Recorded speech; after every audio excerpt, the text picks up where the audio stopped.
Assalamualaikum warahmatullahi wabarakatuh. Alhamdulillah, salatu wassalamu ala rasulillah wa ala alihi wa sahbihi wa mawalah wa la hawla wa la quwata illa billah. Pemirsa Khilafah News yang dimuliakan Allah Subhanahu wa taala, alhamdulillah berjumpa kembali di program Kabar Petang pada edisi Jumat 10 Desember 2021 bersama saya Ahmad Rizal. Insya Allah beberapa menit ke depan Anda akan kami ajak untuk mengulas topik menarik pada hari ini yang akan kita bahas bersama dengan narasumber yang berkompeten dan tentu akan kita bahas dari sudut pandang Islam. Baiklah pemirsa, inilah program Kabar Petang selengkapnya.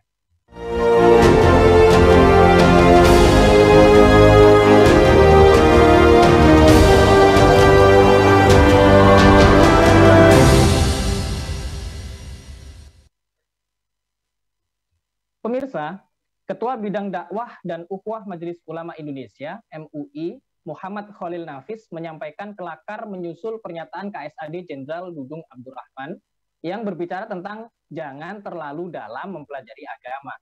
Kiai Khalil sapaan Muhammad Khalil Nafis mengajak Jenderal Dudung berganti profesi sebagai penceramah. Kiai Khalil mengaku bertanya-tanya mengenai pernyataan Jenderal Dudung yang disampaikan di salah satu masjid itu. Terlebih lagi, Jenderal Dudung berbicara bukan soal isu kemiliteran yang menjadi keahlian ex-Pangkostrat itu. Agama bukan tupoksinya, bukan wilayahnya Jenderal Dudung. Beber alumnus UIN Jakarta itu. KSAD Jenderal Dudung sebelumnya memberikan ceramah subuh di salah satu masjid dan pada akhirnya menuai sorotan publik. Pasalnya, ex-Pangkostrat itu menyarankan agar jangan terlalu dalam mempelajari agama. Apakah pernyataan KSAD menimbulkan kebingungan dan kegaduhan di masyarakat?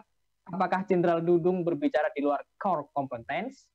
Atau apakah Jenderal Dudung membawa misi liberalisme dengan kedok moderasi beragama? Baiklah pemirsa, untuk membahasnya kami telah terhubung dengan pimpinan Majelis Tahdzib Sulam Sa'adah, Kiai Azizi Fatoni. Kita sapa beliau. Assalamualaikum warahmatullahi wabarakatuh, Kiai. Waalaikumsalam warahmatullahi wabarakatuh. Ya, bagaimana kabarnya Kiai Azizi Fatoni? Alhamdulillah, khair, alhamdulillah. Alhamdulillah. Baik, langsung saja Kiai. Jadi KSAD Jenderal Dudung Abdurrahman sebelumnya memberikan ceramah subuh di salah satu masjid dan pada akhirnya menuai sorotan publik. Pasalnya mantan Pangdam Jaya itu menyarankan agar jemaah jangan terlalu dalam mempelajari agama. Apakah pernyataan KSAD menimbulkan kebingungan dan kegaduhan di masyarakat, Yai? Apakah kemudian juga Jenderal Dudung ini berbicara di luar core kompetensnya? Monggo, Yai. Bismillahirrahmanirrahim. Alhamdulillahirabbil alamin wassalatu wassalamu ala sayyidil mursalin habibina wa maulana Muhammadin wa ala alihi wa sahbihi ajmain. Amma ba'du. Assalamualaikum warahmatullahi wabarakatuh. Para pemirsa yang dirahmati Allah Subhanahu wa taala, terkait apa yang ditanyakan oleh saudara Rizal barusan bahwa Jenderal Dudung ini mengeluarkan statement bahwa kita atau umat Islam janganlah terlalu dalam mempelajari Islam, ya, atau tidak perlu mempelajari Islam secara mendalam karena akan berdampak kegaduhan atau penyimpangan. Baik, saudara-saudaraku yang dirahmati oleh Allah, tentu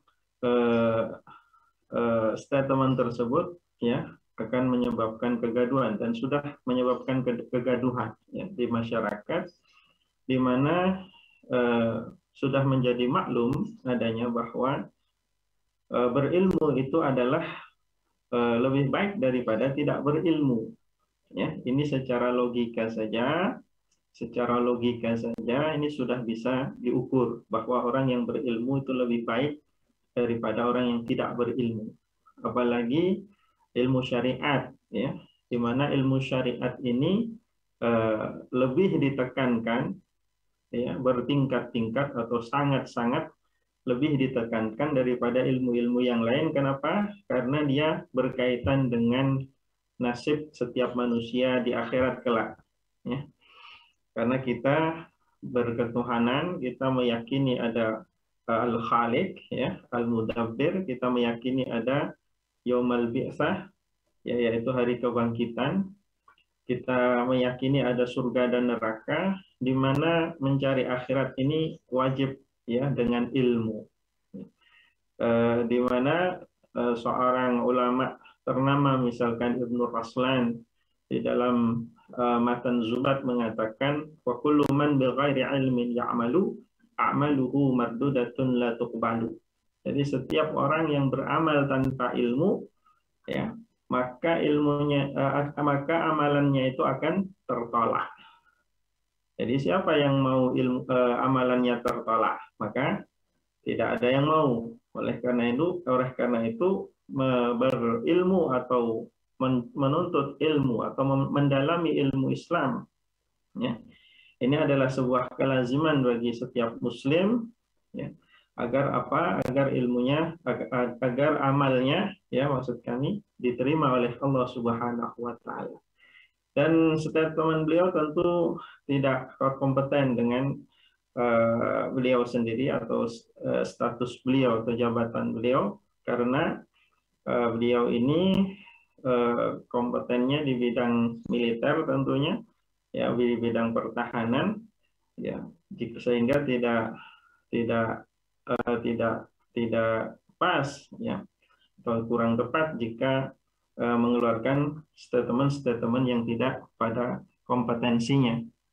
Hal tersebut tentu pernah disinggung oleh para ulama terdahulu, ya, misalkan Al-Imam Ibnu Hajar Al-Asqalani yang menyebutkan dalam sebuah ungkapan beliau, man idza takallama al-mar'u fi ghairi fannihi ata bil ajaibi.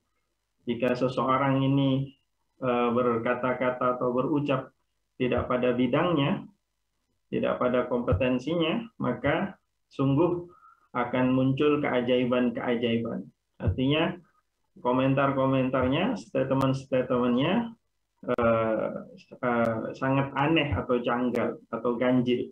Ya, semacam inilah, ya, mengeluarkan statement agar umat Islam tidak mengkaji Islam secara mendalam. Nah, ini statement yang aneh menurut kami, dan tentu akan di luar kompetensi dan akan menimbulkan yang namanya kegaduhan tadi. Begitu. Baik, Yai. Kemudian apakah Jenderal Dudung ini terlihat nampak membawa spirit liberalisme dengan kedok moderasi beragama? Kemudian juga bahaya dari moderasi beragama sendiri bagi umat seperti apa, Yai? Apakah membawa misi liberalisme dan moderasi agama? Kalau moderasi agama tentu, karena menjadi program, ya, utama pemerintah sekarang atau rezim saat ini, ya, untuk menggencarkan, ya, apa yang disebut program moderasi agama. Dan untuk liberalisme, ya, tampaknya demikian. Kenapa? Karena untuk bisa liberal, ya, itu seseorang tidak boleh terlalu dekat, terlalu tekun dengan sakofa Islamiyah, ya, karena untuk berpikiran liberal itu sangat mudah saja. Ya, untuk berpikiran liberal itu tidak perlu faqih, ya, hafal berjilid-jilid kitab hadis, ya, hafal Al-Quran, tidak perlu itu untuk jadi liberal. Ya. Sehingga kemudian orang liberal itu banyak sekali. Ya.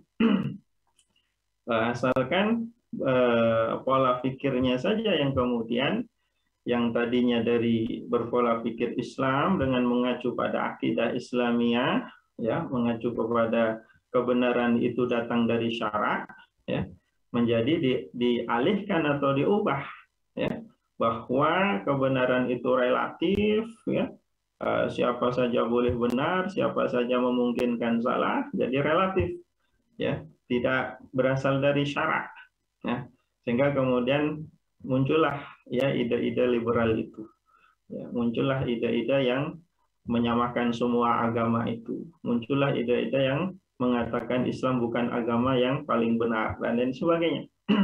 Nah, itu liberalisme agama, dan itu rupanya semakin marak dengan program moderasi agama ini. Jadi setali dua uang lah, ya. Kenapa? Karena moderasi agama ini, ya, untuk bisa yang disebut moderat, ya, kompromi terhadap apa-apa yang menjadi ide ya yang kemudian disetujui oleh Barat ya.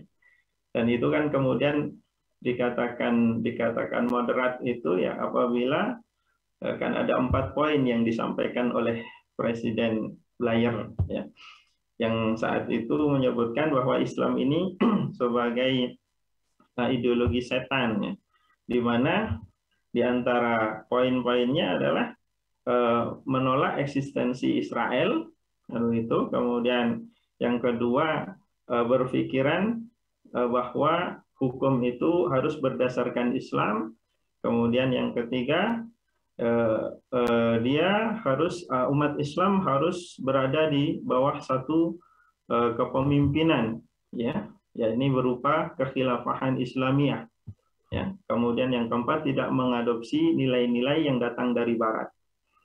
Nah, jika kita lihat di tengah-tengah masyarakat kita, maka yang disebut moderat itu adalah yang tidak itu semua ya.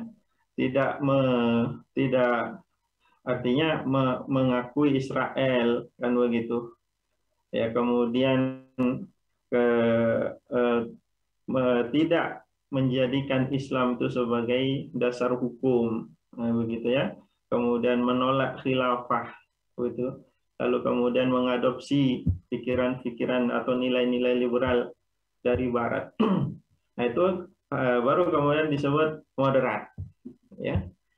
Nah, di mana jika orang ini menolak eksistensi daripada negara Israel, kemudian dia mengharuskan berhukum dengan hukum Islam atau menjadikan hukum Islam sebagai dasar hukum, ya harus menerapkan khilafah, umat Islam harus bersatu dalam kekhilafahan dan harus menolak nilai-nilai liberal yang datang dari Barat, maka ini akan dicap sebagai radikal, ya, sebagai radikal, ekstremis atau apalah istilah yang kemudian disematkan.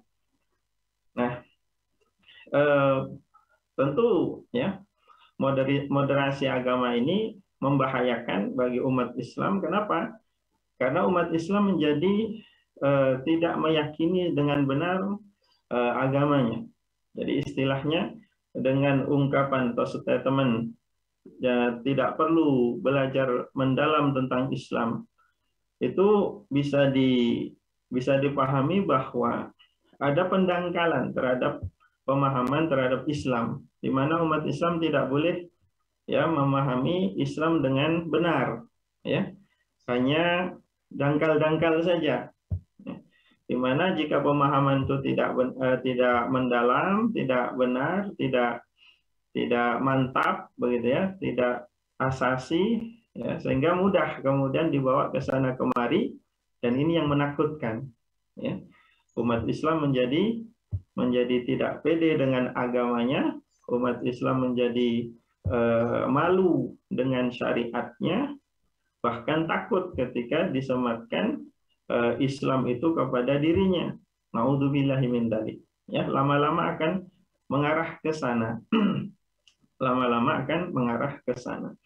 Sehingga yang lebih membahayakan apa daripada hal tersebut, ya akhirnya akan terjadi ya kemurtadan atau keluar dari Islam secara tidak sadar, yaitu dengan tidak diyakini Islam sebagai satu-satunya agama yang benar. Nah, jadi itu juga terkait dengan statement Menteri Agama beberapa waktu lalu ya, yang mengatakan bahwa kalau ada umat Islam yang mengklaim dirinya paling benar, kurang lebih begitu ya, yang mengklaim dirinya paling benar berarti tidak memahami agamanya. Ya. Padahal meyakini Islam sebagai satu-satunya agama yang benar bagi umat Islam, ini adalah sebuah kemutlakan, sesuatu yang mutlak, tidak bisa ditawar-tawar, tidak bisa kompromi. Ya. Di mana itulah jaminan kita ya, di hadapan Allah Subhanahu wa taala menjadi seorang mukmin. Ya, di mana jika tidak sampai keyakinan tersebut berarti masih meragukan kebenaran Islam, ya. Masih ada keraguan dalam dirinya terhadap Islam, ya akhirnya keimanannya tidak diterima oleh Allah Subhanahu wa taala. Keislamannya tidak diterima oleh Allah Subhanahu wa taala. Betapapun ya dia di KTP-nya tertulis sebagai muslim, ya betapapun dia merayakan hari raya Islam setiap tahunnya dan lain sebagainya, tetapi keyakinannya terhadap Islam terkikis ya oleh program moderasi agama ya dan melawan radikalisme dan lain sebagainya itu. Jadi itu bahayanya di tengah-tengah umat. Jadi umat menjadi terdangkalkan pemahamannya tentang Islam, umat menjadi malu terhadap Islam itu sendiri, ya bahkan takut, dan lebih menakutkan lagi umat bisa digiring keluar dari Islam ya secara tidak sadar. Baik, itu bahayanya moderasi agama yang kita saksikan memang mengandung unsur liberalisme. Begitu. Baik, Yai. Menarik tadi sedikit Yai sudah singgung terkait dengan radikal ya. Jadi setiap tokoh dan kelompok Islam yang kritis dan berseberangan dengan sepak terjang penguasa memang sering dicap sebagai kelompok radikal. Ironisnya stigma negatif kelompok radikal itu disematkan hanya pada kelompok Islam saja dan tidak berlaku bagi kelompok di luar Islam, Yai. Nah, mungkin bisa diurai kembali, Yai, pandangan panjenengan tentang persoalan ini. Ya, benar. Jadi radikal itu kita saksikan ya secara faktual disematkan hanya kepada pribadi-pribadi atau tokoh-tokoh Muslim, ya kelompok-kelompok Islam. Tidak ada radikal itu kemudian disematkan pada teroris yang itu notabene non Muslim atau kelompok-kelompok bersenjata yang bukan kelompok Islam. Nah, mereka tidak disebut radikal, bahkan tidak disebut teroris. Ya. Bahkan mereka dianggap sebagai saudara, ya, yang harus dirangkul, kan begitu. Nah, itu diantara statementnya Pak Dudung juga. Akan tapi terhadap tokoh-tokoh Muslim yang kritis, kelompok-kelompok Islam yang kritis, ini disematkan pada mereka cap radikal begitu ya, dengan konotasi buruk dan diperangi begitu, atau dilawan atau dimusuhi. Ya. Tokoh-tokohnya dipenjara, ya, dikriminalisasi, ya, organisasinya dibubarkan, ya, semacam Hizbut Tahrir dan FPI, ya. Tidak menutup kemungkinan organisasi-organisasi lain nanti menyusul, ya, karena tidak akan pernah ridho, ya, orang-orang itu, ya, terhadap Islam sampai kita mengikuti milah mereka. Itu sudah janji Allah Subhanahu wa taala. Itu sudah ketetapan dari Allah Subhanahu wa taala dan sunnah darinya, dan itu tidak mungkin berubah. Baik. Jadi ini tidak lepas dari bahwa ada yang disebut sebagai perlawanan, ya, global terhadap gerakan Islam. Ya. Jadi skenario global dalam melawan gerakan Islam. Tujuannya untuk apa? Tujuannya agar Islam ini tidak bangkit. Ya. Islam ini selalu dipermasalahkan. Ormas-ormasnya dipermasalahkan, tokoh-tokoh Muslimnya dipermasalahkan. Ya, sehingga umat Islam mereka menginginkan umat Islam ini ketakutan, ya, bahkan tidak pede dengan Islamnya. Itu yang mereka inginkan. Ya. Dengan isu terorisme dulu, kemudian isu radikalisme belakangan, ya, ekstremisme dan lain sebagainya. Nah, itu tidak lain adalah upaya menjauhkan umat Islam terhadap Islam itu sendiri, yaitu dari mengkriminalisasi tokoh-tokohnya, karena bagaimanapun juga Islam itu kan dibawa oleh tokoh-tokohnya. Ya, Islam itu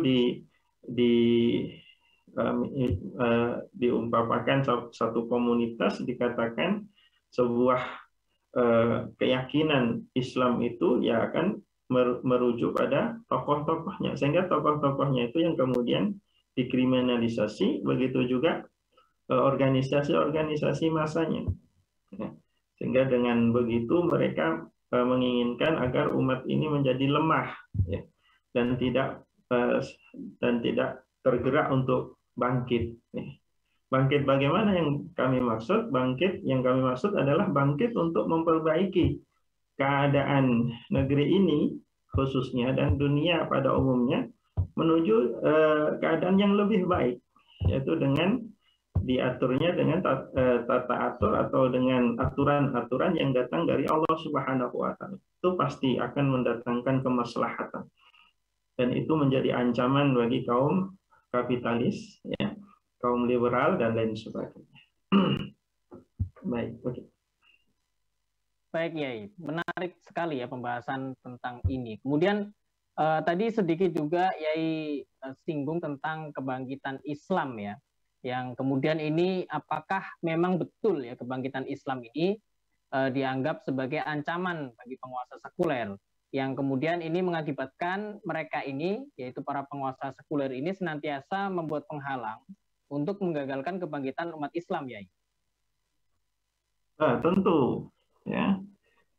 Tentu kebangkitan Islam ini menjadi ancaman bagi mereka karena kapitalisme ini bercokol ini di bawah ya bayang-bayang ideologi kapitalisme sekulerisme. Ya. Apabila umat Islam tergerak, ya, lalu kemudian mengadakan perubahan ya di negeri-negeri kaum muslimin, entah diawali di mana nanti. Nah, maka saat itulah ya hegemoni kapitalisme ini sangat terancam.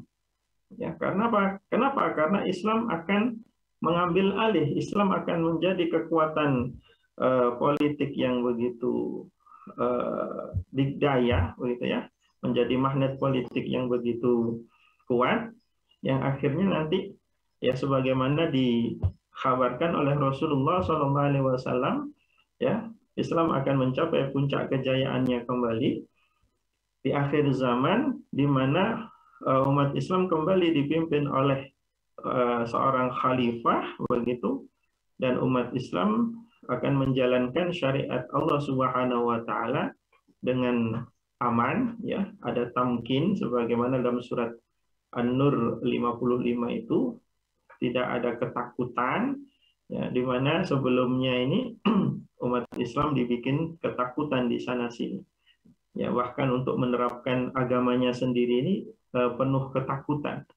Seperti berpuasa ya di sebagian tempat di negeri Cina misalkan, di sebagian sana umat Islam yang berpuasa ya dipaksa untuk membatalkan puasanya. Ya. Umat Islam yang bercadar ya, meskipun di situ ada khilaf di kalangan para ulama, ya, mereka merasa ketakutan karena dipojokkan atau disudutkan dengan berbagai macam stigma negatif. Baik, jadi begitu umat Islam nanti akan apabila ya umat Islam ini dibiarkan begitu saja, ya, maka mereka akan menyusun sebuah kekuatan dalam bentuk kebangkitan Islam itu. Oleh karenanya ini adalah menjadi sebuah gerakan ya, bukan hanya di negeri ini ya, di mana-mana, bahkan di Jazirah Arab pun terjadi yang namanya ya sekularisasi atau liberalisasi ya, di mana di antara pangeran-pangerannya mengatakan bahwa ya Jazirah Arab itu nanti akan menjadi Eropa yang berikutnya, atau Eropa yang lebih Eropa lagi daripada Eropa yang ada. Artinya apa? Artinya akan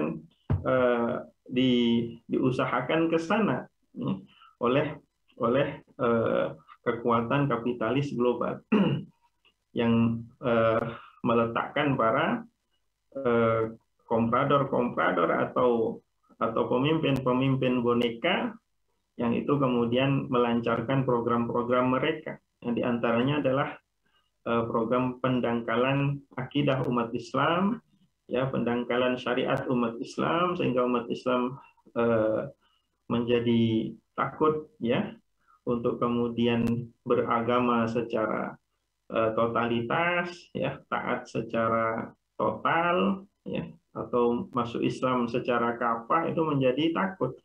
Itu yang mereka inginkan. Nah, jadi semoga tidak demikian. Baik. Baik, terakhir Yai. Kemudian ini terkait dengan peran ulama, Yai. Dan sebetulnya tidak hanya ulama saja, ya. Jadi peran ulama dan juga berbagai macam elemen dari umat Islam untuk melawan isu tadi itu, yaitu isu radikalisme, ya, dan juga isu-isu yang lain yang sudah disebutkan oleh Kiai tadi. Nah, yang ini tentunya pasti dikembangkan oleh Barat dan juga para kompradornya di negeri ini. Ini bagaimana sebetulnya peran yang harus diambil oleh ulama dan juga elemen umat Islam ini? Ya. Dalam pandangan Al-Fakir, yang Hakir ini melihat bahwa harapan, ya, umat satu-satunya ini, ya, pada para ulamanya. Dan kita tahu bahwa para ulama ini adalah warasatul anbiya, jadi pewaris nabi. Jadi nabi ini mewariskan apa kalau bukan ilmu? Dan ilmu yang dimaksud ini ilmu yang bagaimana? Ilmu seperti himar yahmilul asfara, ya, ilmu seperti keledai yang membawa kitab suci, yang hanya punya ilmu banyak saja tapi tidak untuk diterapkan, bahkan untuk memusuhi Islam sendiri, ataukah ilmu yang memang barokah, ya, yang diantara barokahnya itu ya akan diajarkan dengan apa adanya kepada umat, ya, menjelaskan Islam apa adanya kepada umat, ya, sehingga kemudian umat mengetahui cahaya Islam itu, yaitu dari lisan para ulama. Dari siapa lagi kalau tidak dari lisan para ulama? Jadi para ulama khususnya, ya, Al-Fakir serukan untuk diri Al-Fakir sendiri tentunya dan juga para ulama pada umumnya, ya, agar menjaga janji kita di hadapan Allah Subhanahu wa taala, di hadapan Nabi Muhammad SAW, ya, bahwa ketika kita diamanahi dengan ilmu dari Allah Subhanahu wa taala melalui perantaraan lisan suci Nabi Muhammad SAW, maka kita harus menjaga amanah tersebut. Ya, tidak boleh kita khianat, ya.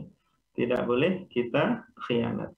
Ya, sebagaimana disebutkan juga oleh Imam Ibnu Raslan dalam Matan Zubat juga, ya, fa'alimun bi'ilmihi lam ya'malan mu'adzabun min qabli ubadil wasan.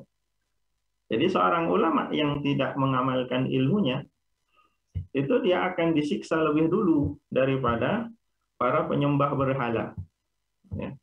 Jadi kita bisa bayangkan betapa ulama ini tanggung jawabnya besar. Tanggung jawabnya besar. Bukan berarti kemudian takut menjadi ulama, akhirnya tidak mau memperdalam Islam, tidak. Jadi begini, wailun liman lam ya'lam marratan. Ya. Jadi celaka bagi orang yang tidak tahu, itu celakanya satu kali. Celaka bagi orang yang tidak tahu. Wailun lilladzi lam ya'lam. Ya, marratan. Ya. Wa wailun lilladzi ya'lam wa lam ya'mal.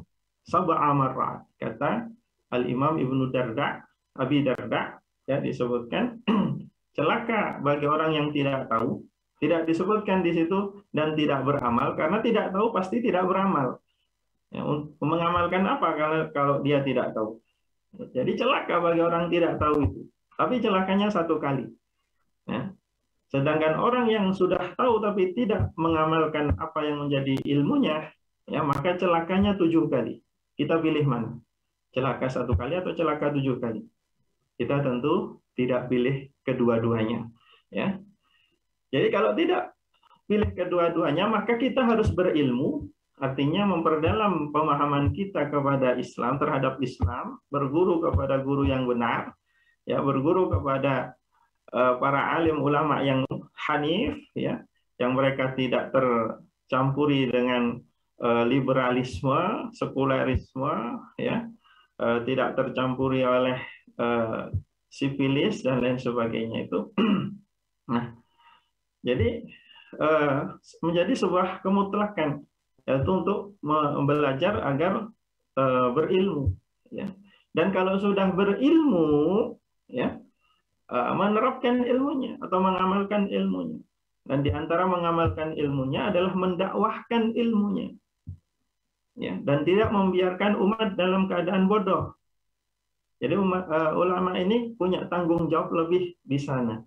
Sehingga kemudian Imam Al-Ghazali dalam ungkapan yang diutarakan oleh Imam Al-Munawi dalam kitab Faidul Qadir menyebutkan bahwa orang bodoh itu, ya, mengidap penyakit hati, ya. Tapi celakanya penyakit hati ini tidak seperti orang sakit fisik, di mana orang sakit fisik dia akan merasa kesakitan atas fisiknya yang sakit itu dan berobat. Sedangkan orang bodoh itu tidak merasa bahwa dirinya sedang sakit, ya, sehingga dia tidak berobat. Maka apa yang harusnya dilakukan? Yang harusnya dilakukan adalah ulama yang menjemput bola, ulama yang mendatangi, ulama yang menyebarkan, mendakwahkan, ya, mendatangi kepada orang-orang tersebut, ya, menyadarkan mereka untuk kemudian belajar terkait agama Islam ini. Jadi peran ulama sangatlah penting di situ. Tapi tidak hanya ulama saja tentunya. Jadi seluruh elemen umat Islam pun juga harus memiliki kepedulian terhadap Islam, ya, kepedulian terhadap umat Islam, sehingga mereka harus saling, ya, menguatkan satu sama lain untuk membela Islam, ya, dari segala bentuk penistaan dan untuk memperjuangkan Islam agar benar-benar tegak di negeri ini khususnya dan di dunia pada umumnya. Jadi itu yang harusnya dilakukan oleh semua pihak, terkhusus ulama yang ancamannya tadi. Dan kami sampaikan ada sebuah makalah, ya, menjadi ulama yang lurus itu memang tidak mudah, ya, pasti banyak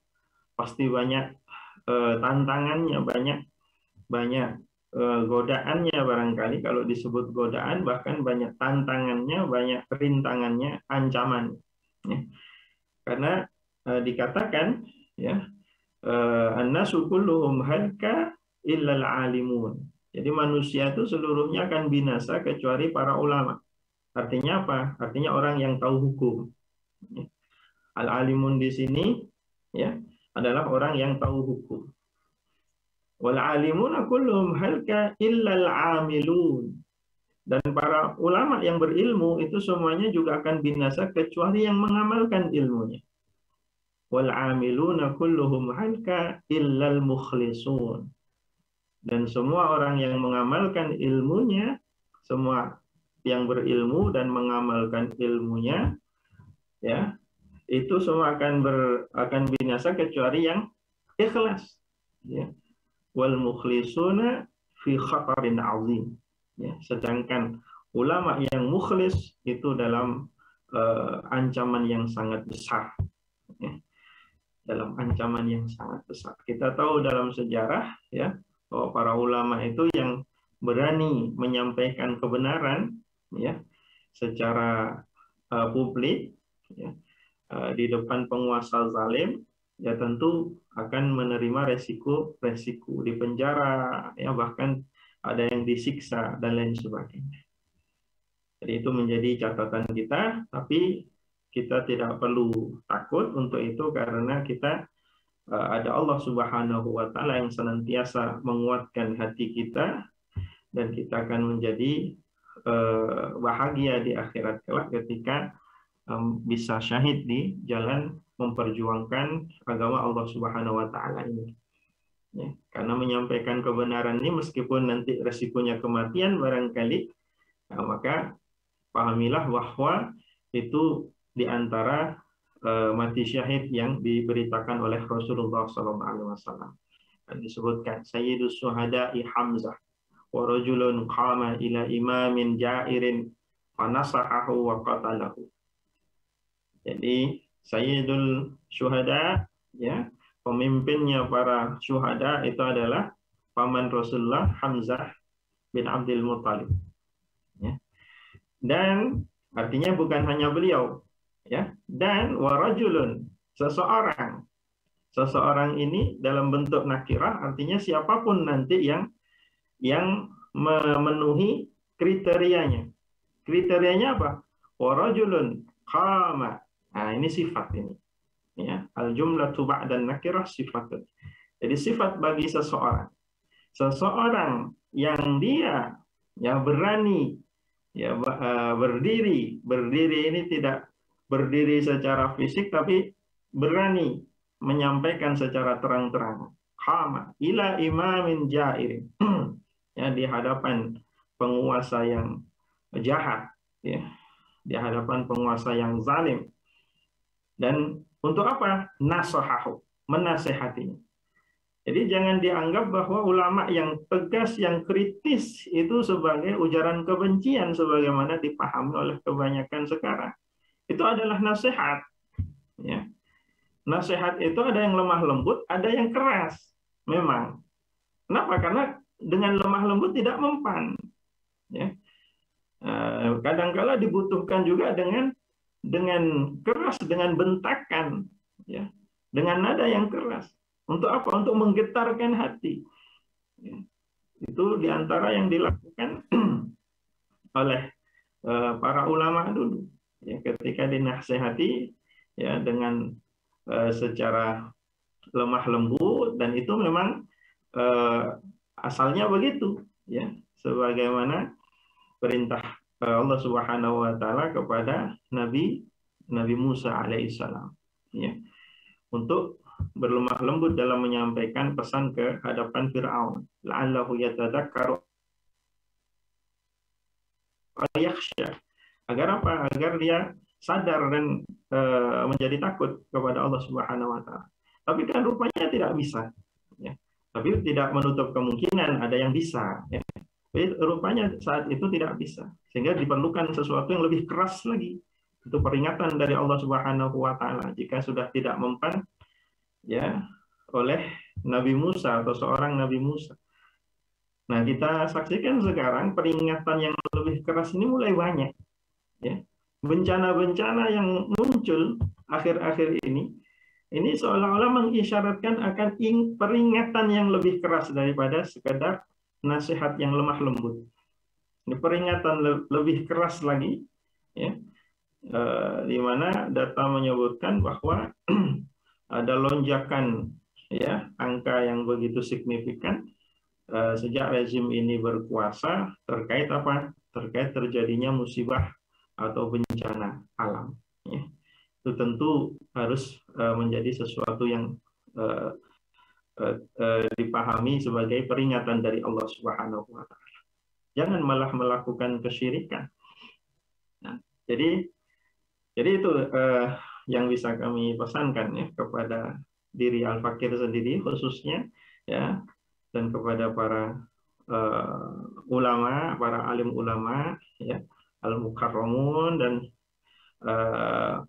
ashabul fadail, ya, yang mereka memiliki keutamaan dan lain sebagainya. Di tangan antumlah, ya, harapan umat, di tangan antumlah, ya, amanah yang sangat besar. Ya. Semakin besar ilmu yang dimiliki, maka semakin besar tanggung jawab yang diemban. Nah, itu pesan. Baik, mungkin itu yang bisa kami sampaikan. Ya. Baik, Masya Allah, luar biasa. Terima kasih banyak atas jawaban-jawaban yang telah diberikan kepada kami, ya, yang diberikan oleh Kiai Azizi Fatoni pada sore hari ini, pada petang hari ini, ya. Dan kami ucapkan terima kasih atas kehadiran panjenengan Kiai Azizi Fatoni, Yes, pimpinan amin. Majelis Tahzib Sulam Sa'adah. Semoga Anda selalu dalam lindungan Allah Subhanahu wa Amin, taala dan amin, ya dalam Rabbal berkah Allah Alamin. Subhanahu wa taala. Begitu pula Amin. dengan seluruh keluarga besar. Amin ya rabbal alamin. Amin, amin, ya Rabbal Baiklah pemirsa Khilafah News yang dimuliakan Allah Subhanahu wa taala, demikianlah program kabar petang kita pada sore dan atau petang hari ini ya.